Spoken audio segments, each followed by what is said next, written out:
Back to my channel SB mini blog. আজ তোমাদের সঙ্গে আমি রেজিন সম্পর্কে একটা বড় লং ভিডিও শেয়ার করতে চলে এসেছি।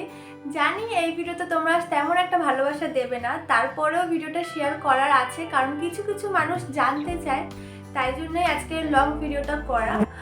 আর রেজিন সম্পর্কে আমার যেইটুকু ধারণা আছে সেইটুকুই আজকে আমি তোমাদের সঙ্গে শেয়ার করব। তো ফার্স্টেই আমাদের রেজিন কিটগুলো অর্ডার করে নিতে হবে, যেগুলো আমি মিশো থেকে অর্ডার করে নিয়েছি। খুবই অ্যাফোর্ডেবল প্রাইসে আমার ১,৫০০ টাকার মধ্যে সমস্ত রেজিন কিট চলে এসছে। এই হচ্ছে আমার পার্সেল। চলো আগে পার্সেলগুলো আনবক্স করা যাক। এখানে আমি মোটামুটি 3টে পার্সেল অর্ডার করেছিলাম। তো এই 3টের মধ্যে আমার মেন এসেনশিয়াল যে জিনিসগুলো সেগুলো কিন্তু চলে এসছে। ফার্স্ট পার্সেলটা তোমরা স্কিপ করতে পারো, এটা জাস্ট আমার খুব শখের জিনিস ছিল যে ফেয়ারি লাইটগুলো আমি কিনবো আর একটা জিনিস বানাবো, সেটা খুব তাড়াতাড়ি তোমাদের সঙ্গে শেয়ার করতে চলেছি। তো এই লাইটগুলো এসেছিলো আর এগুলোর মধ্যে এরকম ব্যাটারি সিস্টেম ছিল, ব্যাটারি থেকে কাগজটা বের করে নিলে খুব সুন্দরভাবে লাইটগুলো জ্বলছিল। তো এই জিনিসটা কিন্তু তোমরা স্কিপ করতে পারো, বাট সেকেন্ডে যে জিনিসটা এখন ওপেন করছি এইটা কিন্তু তোমরা একদম স্কিপ করতে পারবে না। এই পার্সেলটা মিশো থেকে নিয়েছি আর এটার রেট ছিল ওই 700 750 কাছাকাছি। এখানে সমস্ত জিনিস আছে যেটা ছাড়া আমাদের রেজিনের জিনিস বানানো অসম্ভব। তোমাদেরকে যদি রেজিনের জিনিস বানাতে হয় তবে এই কিটটা অবশ্যই কিনে নিতে হবে। আর এটা সব জায়গায় প্রচুর দাম রয়েছে, আমি শুধুমাত্র মিশোতেই কম দামে পেয়েছি। দেখো এখানে এগুলো খোলার সঙ্গে সঙ্গে আমার বুনু কিন্তু টান দিয়ে নিয়ে নিল। ও সাইডে বসে বসে দেখছে দিদিভাই কী কী এনেছে, কী কী করবে। ও কিন্তু সব জানে, অনেকেই জানে না যে রেজিন কি। ও ছোট হলেও ও আমার সঙ্গে থেকে থেকে সব কিছু জানে আর ওর এগুলোর প্রতি প্রচুর এক্সাইটেড। আমার জিনিস মাঝে মাঝে নিয়ে দিদিভাই এটা আমি ইউজ করবো বলে নিয়ে চলে যায়, মানে ও সব কিছু লাগে। এখানে দেখতে পাচ্ছ অনেক প্রকার মোল্ড রয়েছে। যে মোল্ডটা দেখতে পাচ্ছ আমার হাতে, এইটা হলো একটা স্টোনের মোল্ড আর বাকি সমস্ত মোল্ডগুলো প্রচুর ভালো এসছে কোয়ালিটি। আর এই জিনিসটা হচ্ছে ড্রিল মেশিন। আমাদের ছোটো ছোটো যে রেজিনের কিটগুলোতে আমাদের ফুটো করা থাকবে না বা ফুটোর কোনো ঘাট দেওয়া থাকবে না, সেখানে আমরা কিন্তু এই জিনিসটা দিয়ে হোল করে নিতে পারবো। বাকি এই যে এসছে সমস্ত ধরনের যেই লকেটগুলো হয় সেই লকেটগুলো 5টা শেপের আসছে আর এক একটা 5টা করে আছে, মানে 25 পিস দিয়েছে। আর তার সঙ্গে দেখতেই পাচ্ছ এই সব কিছু চামচ, ড্রপ, 2 কালারের রয়েছে হুক আর ছোট ছোট কিছু চামচও রয়েছিল। তো এই নেক্সট যে পার্সেলটা এটা কিন্তু আরও একদিন পরে এসছে। চলো এটা এখন তোমাদের সঙ্গে আনবক্সিং করে দেখাই। এই জিনিসটা ছাড়া আমরা ওই মোল্ডগুলো কোনো কাজে লাগাতে পারবো না। এই হচ্ছে আমাদের রেজিন। দুটো পার্সেলই দুটোর সঙ্গে ভীষণভাবে কানেক্টেড, কারণ এইটা ছাড়া ওইটা বানানো অসম্ভব আর ওইটা ছাড়া এইটা কাজে লাগানো অসম্ভব।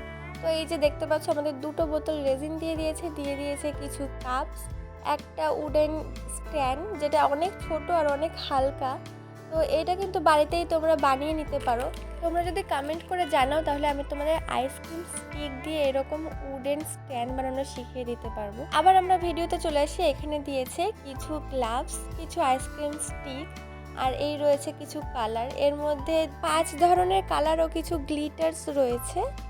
রেজিনে আমাকে এই 2টো বোতল দেওয়া হয়েছে, একটা দেখো ফুল পুরো ভরা লোড আর একটা এইটুকুনি এতটা জলের মতো, দেখো অর্ধেক প্রায়। তো এটা হচ্ছে 225 গ্রাম আর এটা হচ্ছে অনলি 75 গ্রাম। আমার এটা মনে হচ্ছে যে আমাদের 3:1 অনুপাতে মেশাতে হবে এটা। তো বেশি কথা না বলে চলো আমরা এখন রেজিনের কাজ শুরু করি। তো আমারও আজকে রেজিনের হাতে খড়ি আর তার সঙ্গে তোমাদেরও।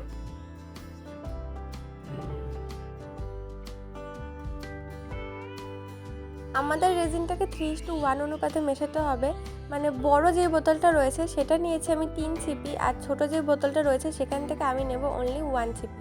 দুটোকে খুব ভালো করে মিক্স করতে হবে। তো এটা এখন আমার মিক্স করার পালা। তো এটাকে কিন্তু আমার মিক্স করতে সময় লেগেছিল 5 মিনিটের কাছাকাছি। তোমাদের এখানে আমি স্পিডে একটু তাড়াতাড়ি করে দিচ্ছি। আর এটাকে খুব ভালো করে মিক্স না করলে কিন্তু রেজিন কোনো কাজেই আসবে না, সেটা ব্যাকা হয়ে যাবে, শুকোবে না, অনেক রকম প্রবলেম দেখা দেবে। তো এটাকে কিন্তু মিক্স করাটা খুব ইম্পর্টেন্ট। এরপর আমরা এখানে কালার অ্যাড করব। আমার কাছে মেটালিক কালার পড়েছিল অনেক দিন ধরে, কারণ আমি একটা বড় ক্যানভাস পেইন্টিং করব ভাবছিলাম, বাট সেটা এখনও করা হয়ে ওঠেনি। আচ্ছা চলো ভিডিওতে ফিরে আসা যাক। এখানে আমি কিছু রেজিন ঢেলে নিয়েছি এক একটা ছোট ছোট কাপে, আর সেগুলোতে আমি এক এক করে কালার অ্যাড করছিলাম। দেখো কত সুন্দর করে কালারগুলো রেডি হয়ে গেছে। এখানে আমি 3টে কালার ইউজ করছি আর একটা মেন হোয়াইট কালার রেজিন যেটা ট্রান্সপারেন্ট। যেই মোলটা তোমরা দেখতে পাচ্ছ নিশ্চয়ই বুঝে গেছো এটা ডায়মন্ড শেপের একটা স্টোন রেডি হবে। তো এখানে আমি রেড কালারের দিয়ে দিলাম, কারণ আমি চাই যে একটা চুনি পাথর থাকুক আমার কাছে। রেড কালারের। তো সেটা এখন হচ্ছে, ওটাকে সাইড করে দিয়ে এখন আমরা বড় মোল্ড নিয়ে নিলাম। আর এইটার মধ্যে আমরা এখন কিছু কিচেন টাইপের জিনিসগুলো রেডি করব। তো এখানে আমি মিক্সিংয়ের যে প্রসেসটা সেটা করছিলাম, কারণ এটা আমার প্রথম হাতে করি। তো মিক্সিংটা কি ঠিকঠাক করতে পারছে নাকি সেটা টেস্ট করার জন্যই ওইটা করলাম। নেক্সট ওই মোল্ডটা সরিয়ে রেখে আমরা থার্ড মোল্ডে চলে এসেছি। আর এখানে আমি গোলাপের পাপড়ি ইউজ করছি। এটা আমাদের নিজেদের গাছের গোলাপ, আমি বইয়ের মধ্যে রেখে দিয়েছিলাম, এখনও পাতাগুলো খুব সুন্দরভাবে রয়ে গেছে। তো সেটাকেই আমরা এখন ইউজ করছি। নেক্সট আমরা এই চিকিমিকি জিনিসগুলো দিয়ে আরও একটা কিচেন রেডি করে নিচ্ছি। আর এইটাকে আরেক জায়গায় রাখার জন্য আমি নিচে কিন্তু বার্থডে কেকের খালি ট্রেগুলো ধুয়ে রেখে দিয়েছিলাম, সেগুলো ইউজ করছি। কারণ আমি এই জায়গায় রাখবো না, আমাকে একটা ভালো জায়গায় প্লেস করতে হবে, না হলে এগুলো নষ্ট হয়ে যাবে নাড়া লেগে। তো বাচ্চাদের হাতের নাগাল থেকে বাইরে রাখবে, ধুলোবালির থেকে বাইরে রাখবে, একটা ভালো সেফ জায়গা এগুলোকে রাখবে, যাতে এটা 48 ঘন্টা বা 24 ঘন্টা ঠিকঠাক শুকোতে পারে, উপরে ধুলোবালি না পড়ে। নেক্সট আমি ছোট মোল্ডটাতে কিছু স্টোন দিয়ে দিচ্ছি বানাতে। আর এই যে একটা চুড়ির মোল্ড ছিল, কিছু রেজিন বেঁচে গেছিলো, তাই এটাতেও দিয়ে দিলাম। সো এভরিওয়ান, আমাদের জিনিসগুলো বানানো কিন্তু কমপ্লিট হয়ে গেছে। এখন এগুলোকে শুকাতে দিতে হবে আর আমাদের ওয়েট করতে হবে 24 থেকে 48 ঘন্টা। আর এটা শুধুমাত্র আমাকে ওয়েট করতে হবে, তোমাদেরকে না। তোমাদের জন্য আমি এক চুটকিতে এগুলোকে শুকিয়ে নিয়ে চলে এসেছি, দেখো। আচ্ছা, রেজিনের এই জিনিসটা তোমরা মাঝখান থেকে একটু ক্র্যাক দেখতে পারবে। এটার কারণ আছে, কারণ যখন রেজিনটা 24 ঘন্টা অবধি শুকিয়ে গেছিলো, তখন আমি এটাকে তুলেছিলাম। তারপরে এটাকে টেস্ট করার জন্য আমি মাটিতে ফেলেছিলাম, আর তখন এটা ভেঙে গেছিলো। তারপরে আবার এটাকে রেখে দিয়েছিলাম, কারণ ওটা নরম ছিল। তখন এটা বেঁকে গিয়ে ওইভাবেই শেপ হয়ে গেছে আর জোড়াও লেগে গেছিলো। সেকেন্ডেরটাও সেম তাই হয়েছে, তুলে ঠিক করে রাখিনি, তাই বেঁকে গেছে। আর এই জিনিসগুলো কিন্তু একদম তুলিনি, এগুলো কিন্তু খুব সুন্দরভাবে রয়েছে। এইটাও সেম, টেস্ট করার সময় তুলেছিলাম, পরে ওই রাবারের জায়গাটায় লেগে এটা বেঁকে রয়েছে। তোমরা দেখেছিলে না, আমি অনেক কটা জিনিসই বানিয়েছিলাম, বেঁচে গেছিলো রেজিন, সেইগুলো দিয়ে। তো এখন সেগুলোই এক এক করে খুলবো আর সেগুলো তোমাদের সঙ্গে শেয়ার করব। এই জিনিসটাকে কিন্তু আমি কাঁচা থাকতে, মানে 24 ঘন্টা শুকানোর পরে এই হোল্ডারটা লাগিয়ে দিয়েছিলাম। আর এটা এখন খুব ভালোভাবে অ্যাডজাস্ট হয়ে গেছে। এটা শুকানোর পরেও লাগানো যাবে এবং যেটা কাঁচা থাকে সেই অবস্থাও লাগানো যাবে, কিন্তু একদম লিকুইড অবস্থায় এটা লাগানো যাবে না। তারপরে এই স্টোনটা, যেটা চুনি পাথর বলেছিলাম, সেটাও বেশ ভালো হয়েছে। চলো এখন দেখার পালা সেই ছোট স্টোনগুলি কীরকম হয়েছে। এগুলো তো পুরো সেম টু সেম যেমন আমরা ক্লিপে, গার্ডারে, আংটিতে দেখতে পাই, সেই রকমই স্টোন হয়েছে। আর এই চাঁদটা যা সুন্দর লাগছিল, এগুলোর একদম রিয়েল আওয়াজটা তোমাদের সঙ্গে আমি এখন শেয়ার করব। এত স্যাটিসফ্যাকশন লাগছিল এগুলো তুলতে, মানে বানানো থেকেও বেশি স্যাটিসফ্যাকশন হলো এগুলো তোলার সময়, দারুণভাবে উঠে যাচ্ছিল। রিয়েল আওয়াজটাও এত স্যাটিসফ্যাকশন, তোমরা জাস্ট শোনো একবার।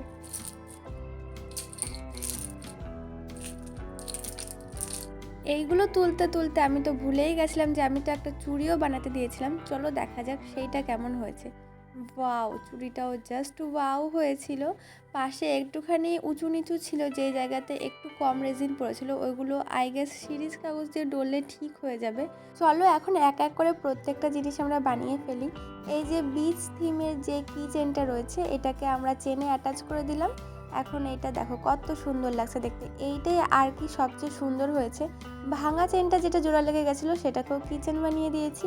আচ্ছা, লম্বা টাইপের একটা লকেট মতো বানিয়েছিলাম, সেটাকে এখন চলো চেনে অ্যাটাচ করা যাক। আমি এখানে সিলভার চেন নিয়েছি আর এটাকে এর সঙ্গে অ্যাটাচ করে দিয়েছি। এইটা দেখে তো সেরকম একটা লকেট লকেট লাগছে না, বাট আমার কাছে কিন্তু বেশ প্রিটি লাগছিল। তোমাদের কেমন লাগছে কমেন্ট করে জানিও তো। আচ্ছা, আজকে যা যা জিনিস বানানো তোমরা দেখছো, ভিডিও শেষে কিন্তু এগুলো আমি পরে দেখাবো, তখন তোমাদের নাম্বারিং করে দেবো, তোমরা বলবে যে কোনটা সবচেয়ে বেস্ট হয়েছে। আচ্ছা চলো ড্রিল করার প্রসেসটাও তোমাদের সঙ্গে শেয়ার করি। ওপরের পার্টটা এইভাবে আঙুল দিয়ে মিডিলের পার্টটা ঘোরালেই ভেতর দিকটা এরকম হোল্ড হয়ে যাবে। আর তারপরে এই যে হুকটা রয়েছে সেটাকে আমরা ভেতরে এইভাবে ঘুরিয়ে ঘুরিয়ে ইনসার্ট করে দেবো। এইভাবেই যে কোনো স্টোন থেকে আমরা কোনো লকেট বানিয়ে নিতে পারবো। তো এই স্টোনটা থেকে লকেট বানিয়ে নিয়েছি, এরকম 3টে বানিয়ে নিয়েছি। চলো এটাকে এখন চেনের সঙ্গে অ্যাডজাস্ট করব। এইটা কিন্তু আমার দেখে প্রথমেই মাথায় আসছে যে আমি যখন সমুদ্রে যাব তখন কিন্তু এটা পরে যাব। এটা আমার পুরো বিচ থিমের একটা চেন লাগছে আর এটা আমার কাছে খুবই প্রিটি লেগেছে।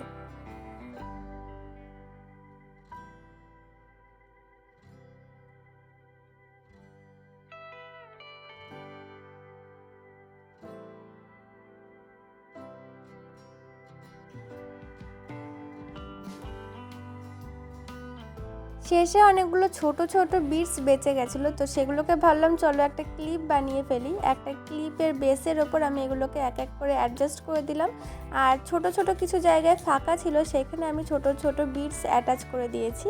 তো এই যে আমাদের ক্লিপটাও রেডি হয়ে গেছে। তোমাদেরকে যেহেতু বলেছিলাম যে ভিডিও শেষে আমি দেখাবো যে কি কি বানিয়েছিলাম, সেগুলো আমি পরে তোমাদের সঙ্গে শেয়ার করব। তো এই দেখো, এই যে এই মালাটা কিন্তু আমি বানিয়েছি। এটা এই দেখো কিছুটা এরকম লাগছে দেখতে, অতটা ভালো হয়নি জানি, তারপরেও কীরকম লাগছে রেজিনের এই পিসটা পরে আমাকে তোমরা কমেন্ট করে জানাতে পারো। নেক্সট রয়েছে এই পিসটা, আর এটা তো আমার কাছে জাস্ট দারুণ লেগেছে। তোমাদের কাছে কেমন লেগেছে প্লিজ কমেন্ট করে জানিও। আর এটা একটা পুরো বিচ বিচ ভাইব হয়েছে। এই দেখো আমি তোমাদের কাছের থেকে দেখাই, কিছুটা এরকম হয়েছে এটা দেখতে। সো এভরিওয়ান, আজকের ভিডিও থাকছে এই পর্যন্তই। দেখা হচ্ছে নেক্সট নতুন কিছু বানানো নিয়ে, নতুন কিছু ভিডিওতে। তো আজকের মতো এই পর্যন্তই, বাই।